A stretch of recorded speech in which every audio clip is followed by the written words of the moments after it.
नमस्कार, मी Chetan Gajbhiye. Only Current Affairs या यूट्यूब चॅनलवरती तुमचं सहर्ष स्वागत करतो. 7 जानेवारी 2021चं करंट अफेअर्स आज आपल्याला बघायचं आहे. काही विशेष घटना घडलेल्या आहेत त्या बघायच्या आहेत. त्याच्यानंतर एक नॅशनल ह्युमन राईट कमिशन जो आहे आपला, त्याने काही रिकमेंडेशन केलेले आहेत.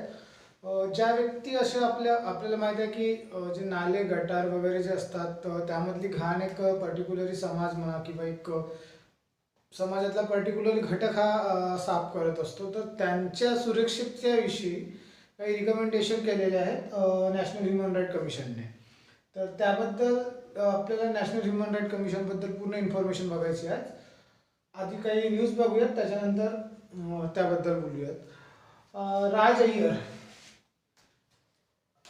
अय्यर हे US आर्मी म्हणजे युनायटेड स्टेट्सची जी आर्मी आहे, म्हणजे आता तुम्हाला लेटेस्टमध्ये माहितीच असेल ना की राष्ट्रपती पदाच्या निवडणुका पार पडल्या, त्यानंतर खूप वादविवाद वगैरे झाले आणि नवीन अपॉइंटमेंट झाल्या. काही भारतीय वंशाचे खूप लोकांच्या अपॉइंटमेंट झाल्या, काही लोक निवडून आले. तर त्याच मालिकेतील एक नाव म्हणजे राज अय्यर यांची CIO अपॉइंटमेंट करण्यात आलेली आहे, चीफ इन्व्हेस्टिगेशन ऑफिसर म्हणून US आर्मीचे. तर न्यूज ही होती. त्यात जर आपण बघायला घेतलं त्या सिरीजमध्ये, तर कमला हॅरिस ह्या व्हाईस प्रेसिडेंट झालेल्या आहेत, त्यासुद्धा भारतीय वंशाच्या आहेत. विनीता गुप्ता ही आपण 1-2 दिवसाआधी न्यूज बघितली की त्या असोसिएट अटॉर्नी जनरल म्हणून त्यांची नियुक्ती झालेली आहे. सोबत आणखी 1-2 नाव आहेत, ते तुम्ही बघून घ्याल. त्यानंतर राज अय्यर हे आता आज US आर्मीचे CIO म्हणजे चीफ इन्फॉर्मेशन ऑफिसर म्हणून त्यांची अपॉइंटमेंट झालेली आहे. त्यानंतरची दुसरी न्यूज आहे ट्रायफ्रूट पार्कच्या संदर्भातली ही दुसरी न्यूज आहे.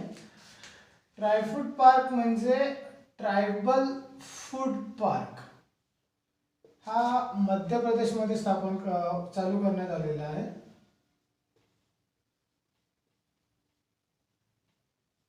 आपल्याला माहित असेल की भारताच्या खूप जंगलाचा जो पट्टा आहे, जिथे जंगलाचा प्रदेश खूप जास्त आहे, तिथे ट्रायबल कम्युनिटीज खूप असतात.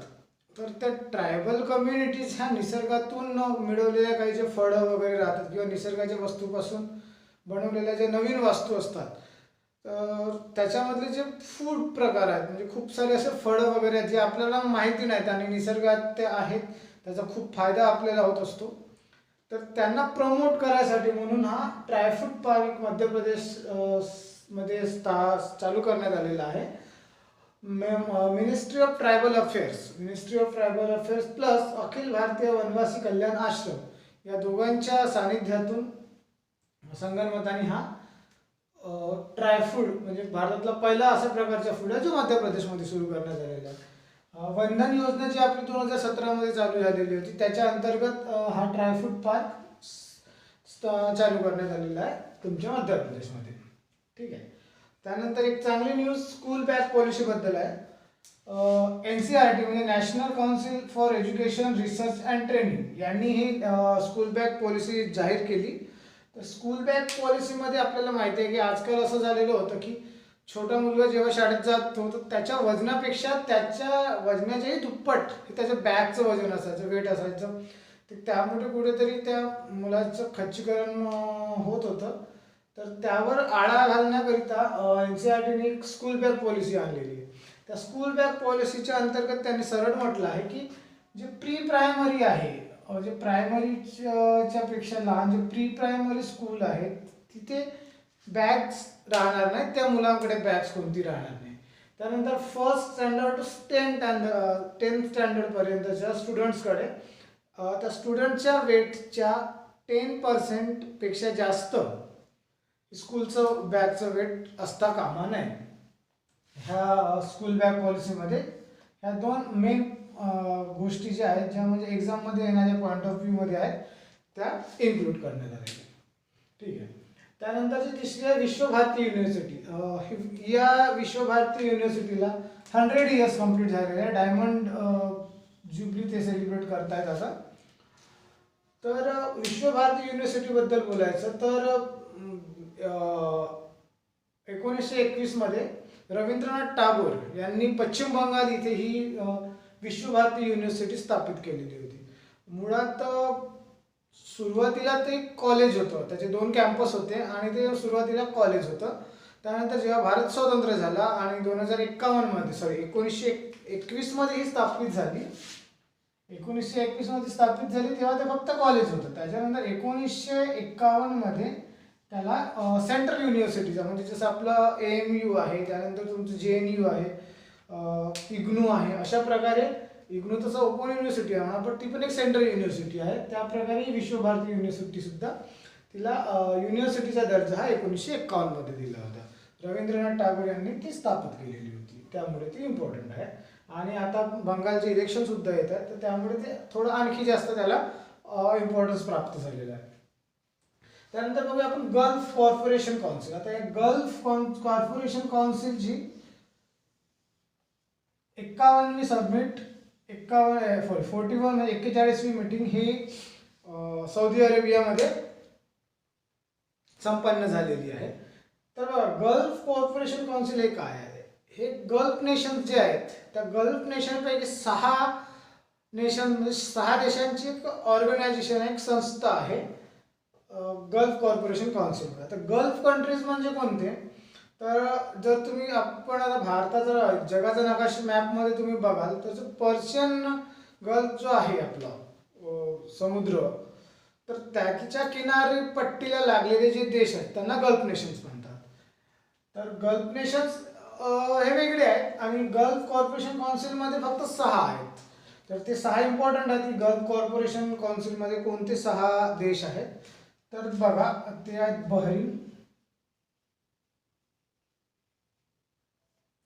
Bahrain, Kuwait,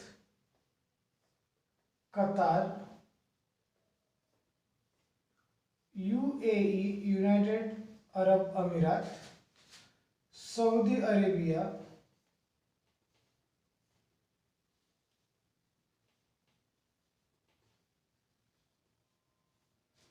Bahrain, Kuwait, Qatar, UAE, Saudi Arabia आणि ओमान.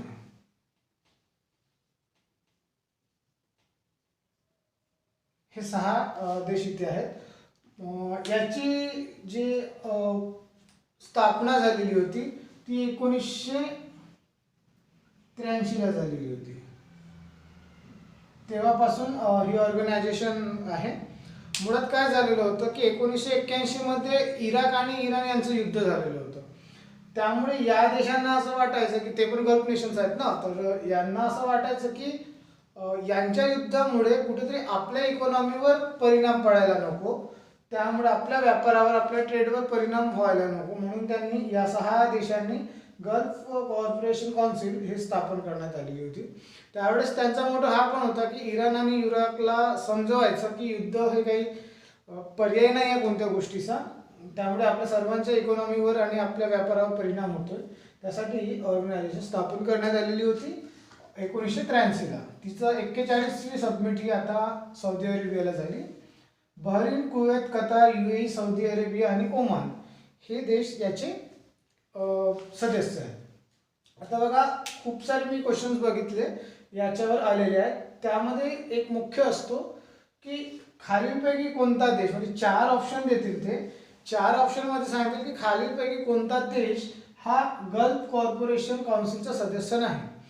यामधून 3 देतील आणि जो 4th राहील, जो नाही राहील, तो एक ते इराक राहील, इराण राहील आणि रशिया राहील. या 3 पैकीच एक देश राहील. म्हणजे 3 तर हे देऊन देतील, जसं बहरीन, कुवेत आणि कतार दिलं, आणि 4था एक तर इराक देतील, इराण देतील किंवा रशिया देतील, आणि विचारले जाईल की खालीलपैकी कोणता देश हा गल्फ कोऑपरेशन काउन्सिलचा सदस्य नाही. ठीक आहे. तर हे गल्फ कोऑपरेशन काउन्सिल बघितलं आपण. 41st सबमिट झाली सौदी अरेबियाला. Bahrain, Kuwait, Qatar, UAE, Saudi Arabia आणि ओमान हे त्याचे सदस्य राष्ट्र आहेत.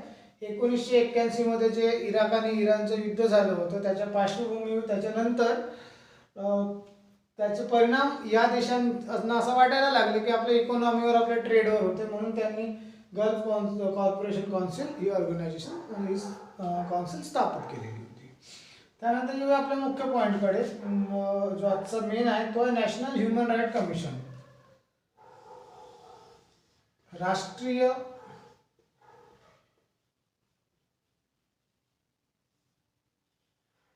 मानव अधिकार कमिशन. कमिशनला मराठीमध्ये काय म्हणतात बघून घ्या एकदा, मला पण पर्टिक्युलरली त्याचा वर्ड नाही आठवत आहे आता. राष्ट्रीय मानव अधिकार आयोग. ओके, कमिशनला आयोग म्हणतात. सो लेटेस्टमध्ये कंटेंट हा आहे की जे नॅशनल ह्युमन राईट कमिशन आहे त्यांनी काय केलेलं आहे, काही रिकमेंडेशन केलेले आहेत की काही एक सुझाव म्हणू शकतो आपण, ते दिलेले आहेत की जे लोक तुमच्या गटरमध्ये वगैरे उतरून त्याला साफ करतात, स्वतःचा जीव हा धोक्यात घालून त्याच्यात काम करतात, त्यांच्या संदर्भात काही रिकमेंडेशन केलेले आहेत. त्या रिकमेंडेशन तितके इम्पॉर्टन्स नाहीत आपल्याला, आपल्यासाठी इम्पॉर्टंट आहे नॅशनल ह्युमन राईट कमिशन. तर बघा काय आहे,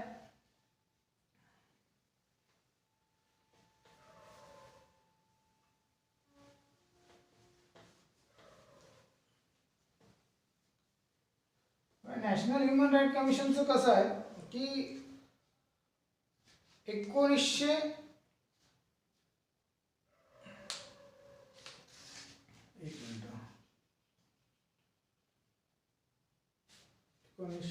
वर्ष तर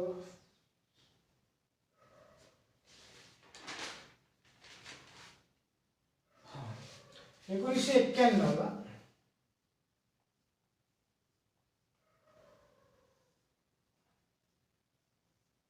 पॅरिसमध्ये एक वर्कशॉप झालेला होता. 1991ला पॅरिसमध्ये एक वर्कशॉप झालेला होता. त्याचा मोटो होता त्याचं की जे आपल्या मानवाचे जे अधिकार आहेत त्याचं प्रोटेक्शन करायचं आहे आपल्याला. त्या प्रोटेक्शन करण्याबद्दलचं ते एक वर्कशॉप झालेलं होतं. भारताने सुद्धा त्यामध्ये सहभाग नोंदवला होता. आणि त्याच्याच धर्तीवर 1993मध्ये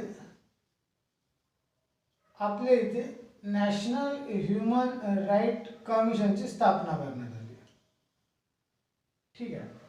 आता बघा 1993ला लोकसभेमध्ये, राज्यसभेमध्ये बिल पारित करण्यात आला, त्यानंतर राष्ट्रपती साईन झाली, त्यानंतर तो लागू करण्यात आला.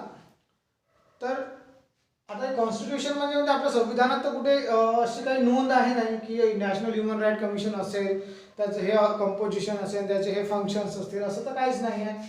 त्यामुळे ही आहे statutory body.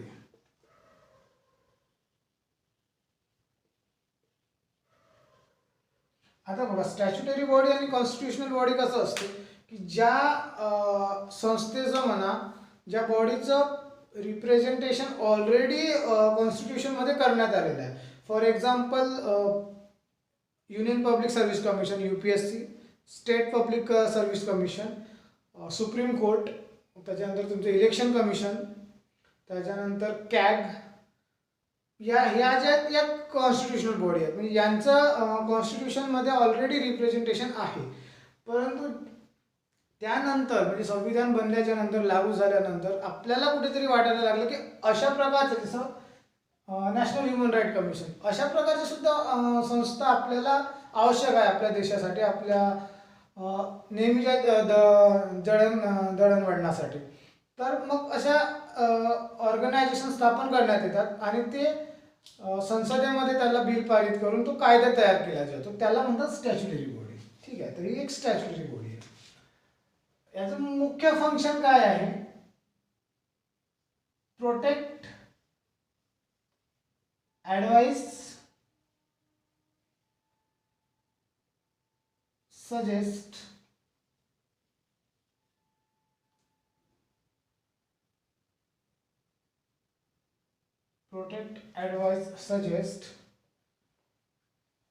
About human right.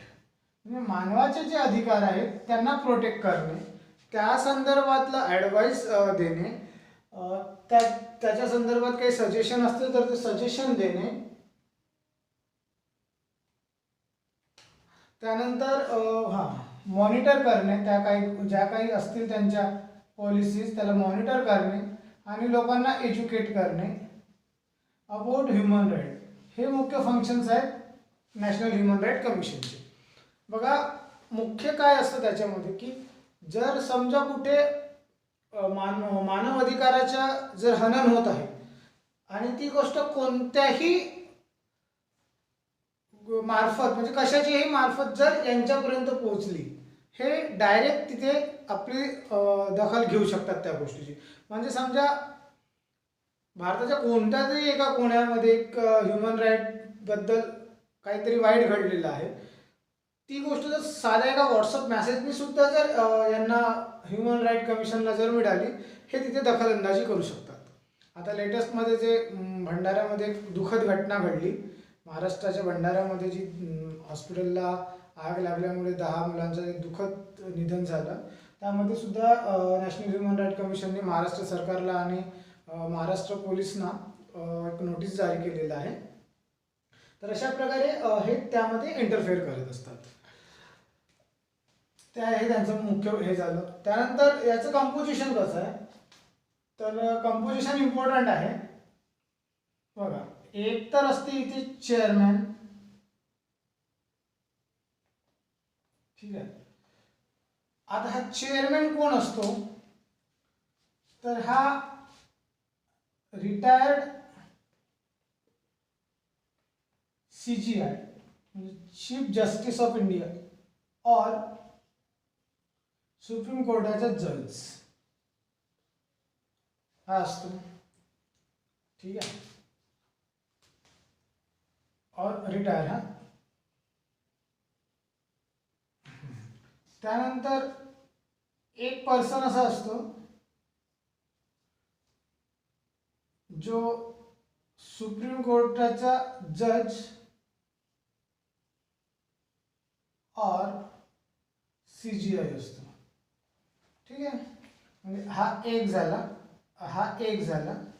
त्यानंतर 3 persons,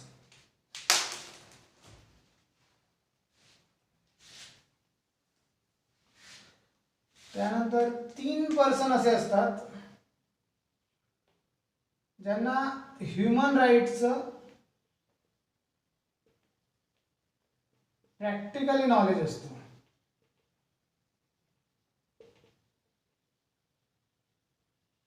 okay, human राईट्सचं practically knowledge असतो, असे 3 पर्सन असतात. आणि त्यामधली एक लेडी असणे म्हणजे एक वुमन असणे मस्ट असतं, ठीक आहे. हे 3 झाले. म्हणजे एक चेअरमॅन, त्यानंतर एक सुप्रीम कोर्टचा जज और CJI, त्यानंतर एक ह्युमन राईट ज्यांना ह्युमन राईटचं प्रॅक्टिकली नॉलेज असे 3 व्यक्ती, त्या 3 पैकी एक वुमन असणे मस्ट आहे. त्याच्यानंतर 7 एक्स ऑफिसो मेंबर्स असतात. एक्स ऑफिसो मेंबर्स म्हणजे यांची नियुक्ती केली जात नाही, हे ऑटोमॅटिकली त्याचे मेंबर्स असतात. फॉर एक्झाम्पल, माझ्या आईचा भाऊ हा माझा मामा आहे, म्हणजे मी काही मामा बनवलं नाही आहे त्याला, डायरेक्टली मामा आहे. त्याच प्रकारे अशा प्रकारे समजून घ्या.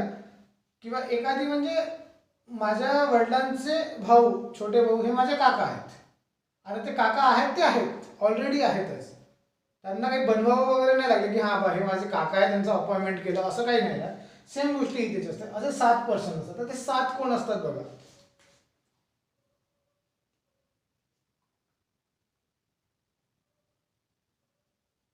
कमिशन ऑफ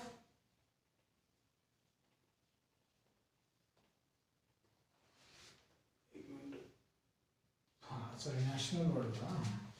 बघा हे 7 कोण आहेत, तर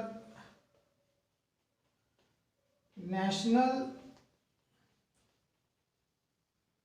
कमिशन ऑफ मायनॉरिटी,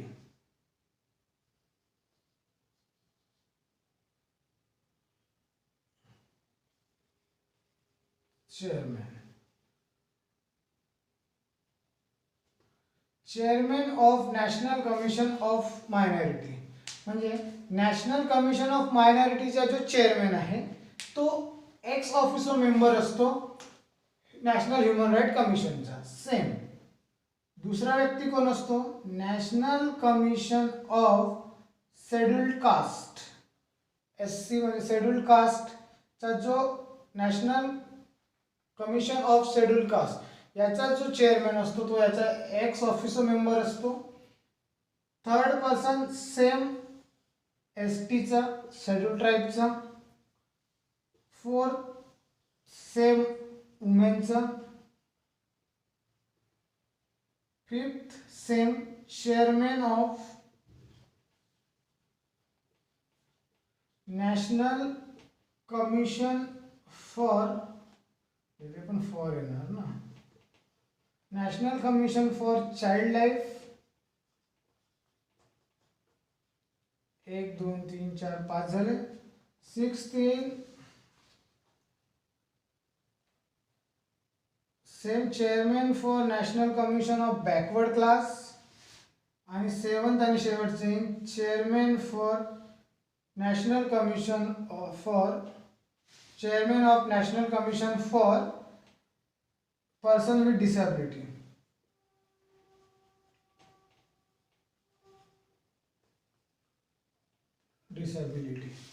हे जे 7 व्यक्ती असतात म्हणजे जो national commission of मायनॉरिटीचा chairman, national commission of schedule कास्टचा chairman, national commission of schedule ट्राईबचा चेअरमॅन, नॅशनल कमिशन फॉर वुमेनचा chairman, national commission for child लाईफचा chairman, national commission for backward क्लासचा चेअरमॅन आणि national commission for person with डिसॅबिलिटीचा chairman, हे जे असतात हे एक्स ऑफिसो मेंबर्स असतात कोणाचे, नॅशनल ह्युमन राईट कमिशनचे. बघा पुन्हा एकदा कंपोजिशन, एक चेअरमॅन, एक सुप्रीम कोर्टचा CGI और सुप्रीम कोर्टचा जज, 3 असे व्यक्ती ज्यांना राईट ह्युमन राईटचं प्रॅक्टिकली नॉलेज आहे, त्यात एक वुमन असणे मस्ट आहे आणि 7 हे एक्स ऑफिसर मेंबर. अशा प्रकारे यांचं कंपोजिशन असते. ठीक आहे. त्यानंतर आता हा जो चेअरमॅन आहे इथे इम्पॉर्टंट आहे, हा जो चेअरमॅन आहे या चेअरमॅनला जो अपॉइंट करतो, चेअरमॅनचे अपॉइंट होते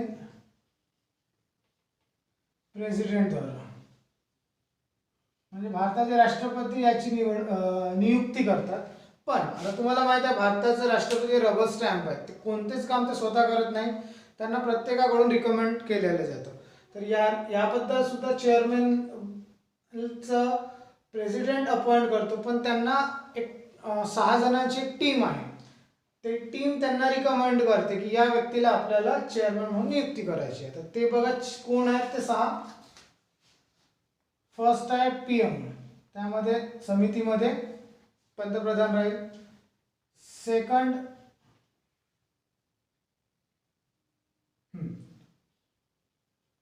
लोकसभा स्पीकर.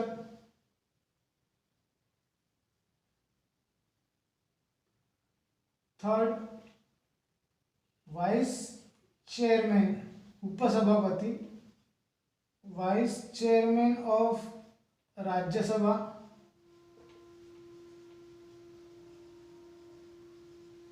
ठीक आहे.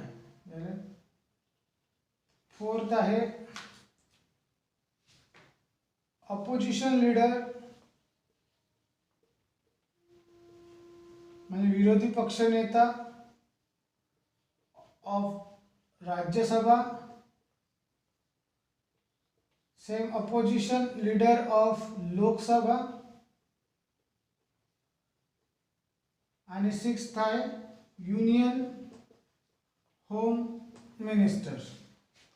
या 6 जणांची टीम ही रिकमेंड करते की चेअरमॅन कोणाला बनवायचं, ते राष्ट्रपतीला तसं ॲडवाइस देतात आणि राष्ट्रपती त्यानुसार त्याची नियुक्ती करत असतो. कोण कोण आहेत त्याच्यात? प्राईम मिनिस्टर, लोकसभेचा स्पीकर, राज्यसभेचा vice chairman, opposition leader of Rajya Sabha, opposition leader of Lok Sabha आणि union home minister. PM Narendra Modi आहेत, लोकसभा स्पीकर ओम बिर्ला आहे, vice president of Rajya Sabha Harivansh Singh आहेत. Opposition leader of Rajya Sabha Ghulam Nabi Azad आहेत. अपोजिशन लीडर ऑफ लोकसभा ही सीट वॅकंट आहे, कारण की कोणत्याही पक्षाला टोटल लोकसभा सीटचे 10% सीट मिळालेले नाही. म्हणजे 55 सीट्स पाहिजेत आपल्यानुसार, तर 55 नाहीत, काँग्रेसकडे 51 आहेत. त्यामुळे लोकसभेच्या अपोजिशन लीडरची सीट वॅकंट आहे. त्यानंतर union home minister Amit Shah आहेत. तर ही 6 जणांची टीम चेअरमॅनसाठी रिकमेंड करते आणि प्रेसिडेंट त्याची नियुक्ती करते. तर अशा प्रकारे आजचा लेक्चर होता. हा जो स्पेशल टॉपिक होता नॅशनल ह्युमन राईट कमिशन. आशा करतो तुम्हाला आवडलेलं असेल. जर तुम्हाला आवडलं असेल तर प्लीज लाईक शेअर आणि सबस्क्राईब करा. थँक्यू.